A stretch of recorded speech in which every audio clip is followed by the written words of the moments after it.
Intel est au cœur d'une transformation stratégique profonde et risquée, naviguant entre un déclin de ses activités historiques et l'opportunité structurelle de son nouveau modèle de fonderie. L'entreprise fait face à une situation financière très tendue, marquée par une érosion significative des ventes en 2024 et 2025. Donc, une compression sévère également de la marge brute à 29,7% et des prévisions de flux de trésorerie négatifs jusqu'en 2026. Je répète, érosion significative des ventes en 2025, compression sévère des marges brutes et prévision de flux de trésorerie négatifs jusqu'en 2026. Simultanément, des pressions concurrentielles sans précédent, notamment de la part des processeurs ARM, menacent ses parts de marché dans les PC et les serveurs. Cependant, le pivot vers la fonderie représente un catalyseur majeur à long terme massivement validé et dérisqué par des investissements stratégiques du gouvernement américain, près de 8,9 milliards de dollars, et de Nvidia, près de 5 milliards de dollars. La situation actuelle est donc celle d'un pari de redressement à long terme où le potentiel de la stratégie de fonderie est contrebalancé par des défis opérationnels et concurrentiels immédiats. Écoutez, quand vous finissez de lire un rapport financier d'Intel, ou bien que vous écoutez les conférences call, vous sortez de là en ayant un sentiment, mitigé. OK? Ça va être compliqué. Ça va vraiment être compliqué. C'est le genre d'entreprise qu'on va juste laisser sur place, tranquillement, en attendant que le turnaround, s'il fonctionne, tant mieux. Mais franchement, ce n'est pas différent d'un ticket de loto en date d'aujourd'hui. OK? Je trouve même que la meilleure façon d'analyser cette compagnie, c'est de faire une somme des parts. Donc, nous avons du Intel, qui n'aura pas de free cash flow sur les années à venir. Et vous savez que moi, j'aime bien les entreprises qui sont déjà en phase de retour du capital. Et donc, ça sera difficile d'évaluer par rapport au price to free cash flow, je ne sais pas quoi. D'accord? Vous pouvez utiliser le price to cash flow. Ça, peut-être, ça pourrait fonctionner. Sur les dernières années, c'était une entreprise, 70% du temps, les années sont tendance à faire de bonnes prévisions. Mais attention, 70% du temps, avant 2022, depuis 2022, c'est compliqué.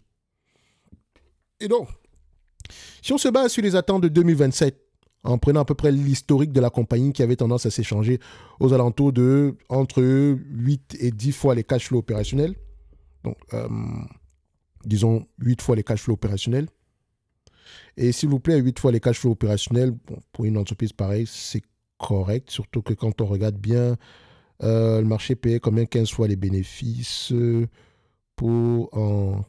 quand elle était encore la Intel qu'on a connue par le passé. OK, donc ce n'est pas plus grave que ça. Je vais essayer de dézoomer un tout petit peu. Oui, donc 8 fois les bénéfices, c'est assez correct. Donc, je reviens ici, cash flow. Mais maintenant, je prends quoi? C'est la grosse question. Je normalise, je prends à peu près ceux attendus en 2027. Donc, je préfère normaliser. Ce qui sous-entend que je viens ici, sur Fastgraph. Après, vous pouvez le faire sur Coifin également. Je vais ajouter les cash flows opérationnels. Donc, c'est ici, Net Operating Cash Flow. Boum, badaboum. Je prends quelle période? Voilà. Yearly. Si on prend max, donc depuis 2004, la médiane est aux alentours de 18 milliards. Disons 19 milliards. Sur les 10 dernières années, c'est à peu près combien? 21 milliards. Sur les 5 dernières années, 22 milliards. Donc, si on prend 19 milliards ici, on n'est pas loin. 19 milliards.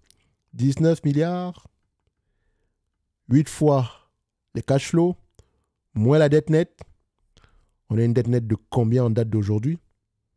Je prends custom, net debt, continue without saving. La dette nette, ça c'est par action. Je la veux de manière en brut ici. C'est pas plus grave que ça. Je vais diviser déjà par le nombre d'actions en quarterly. On a combien d'actions en date d'aujourd'hui? On a 4 milliards 377 pour le moment. Divisé par 4 milliards 377. Ça donne à peu près 35 dollars par action. Moins la dette nette. Je reviens à Fungraft. Et je prends la dette nette ici. Moins 7 $ de dette nette par action. Ça fait... Non, attention, c'est un yearly. Quarterly, c'est combien? Oui, c'est ça, moins 7 $. Moins 7, ça nous ramène à peu près aux alentours de 28. Oh, on tombe sur le prix actuel. Donc, je dirais que l'entreprise est correctement évaluée au prix actuel. Sauf surprise ici et que voilà, elle commence à dégager, c'est pas moi, 25. Elle revient à peu près sur des marges ici de... Enfin, pas des marges, mais des cash flows opérationnels aux alentours de 20 milliards, 25 milliards ou je sais pas combien. Là, le chiffre va avoir tendance à augmenter. Donc, sachez ici que j'ai essayé de me protéger au maximum. Si j'étais obligé d'investir sur cette compagnie, en réalité, je n'ai pas l'intention de le faire. Pour les anciens, vous savez que j'ai déjà investi sur cette compagnie par le passé et je suis plutôt sorti à un moment très intéressant. Bref, j'avais fait une vidéo par rapport à ça, cette période-là. Et j'ai également raconté qu'est-ce que j'ai retenu comme leçon. Et la leçon est simple, plus jamais je vais investir sur ce genre d'entreprise. Je préfère les vendeurs de logiciels dans ce secteur ou bien les entités indispensables comme les fonderies. D'accord? L'un de mes gros regrets, c'est peut-être TSMC. Bref. Mais j'ai déjà choisi mon camp. OK? Ou bien les vendeurs d'appareils qui vendent également ici des services de maintenance derrière. Vous avez les AMAT, Apply Material, TSMC. Bref, 22 milliards. Si on revient aux alentours des 22 milliards, ça pourrait changer. Moi, je ne sais pas si on va revenir à ce niveau-là. Et je souhaite qu'on revienne à ce niveau-là d'ailleurs. Mais ça va dépendre de l'exécution. L'exécution. Il me semble que dernièrement, Trump demandait au PDG d'Intel de démissionner parce qu'il a des ramifications avec le gouvernement chinois, etc. Bref, on n'est pas à l'abri ici d'un soap opéra avec le gouvernement américain. Donc, je préfère me tenir à l'écart de cette compagnie. Pour moi, 28 $, ce serait le max que je serais prêt à payer à l'état actuel des choses. D'accord? Ça pourrait être bien moins élevé que ça demain. Mais en tout cas, pour moi, je préfère rester sur les lignes de côté. En tout cas, ce n'est que mon avis. Est-ce que Intel mérite d'avoir une place dans ma watchlist? Non, pas du tout. Mais je continue à observer le business. OK? De très loin. De toutes les façons, j'ai besoin de lire sur Intel pour faire des notes d'analyse sectorielle dans le segment des semi-conducteurs, surtout quand on parle de CPU, des trucs de serveurs, etc. Bref, ce n'est que mon avis et non un conseil d'investissement. Pour ceux qui veulent aller plus loin, toutes les informations sont en description de la vidéo. Pour les autres ici, laissez-moi savoir en commentaire. Est-ce que vous détenez du Intel en dessous des 28 $? Si vous détenez encore du Intel aujourd'hui, quelle est votre thèse d'investissement en termes de... la thèse optimiste de manière générale, on va le dire comme ça. Pourquoi est-ce que vous êtes bullish sur cette compagnie en date d'aujourd'hui? Quel est le pourcentage que vous avez mis sur cette compagnie en termes de pondération dans le portefeuille? Personnellement, je ne serais pas allé à plus de 1% si on me forçait à l'acheter. D'accord? Donc, c'est-à-dire que ce n'est pas une grosse conviction non plus. C'est-à-dire que c'est un prix, c'est une somme que je serais prêt à payer et ça ne m'empêchera pas de dormir la nuit. D'accord?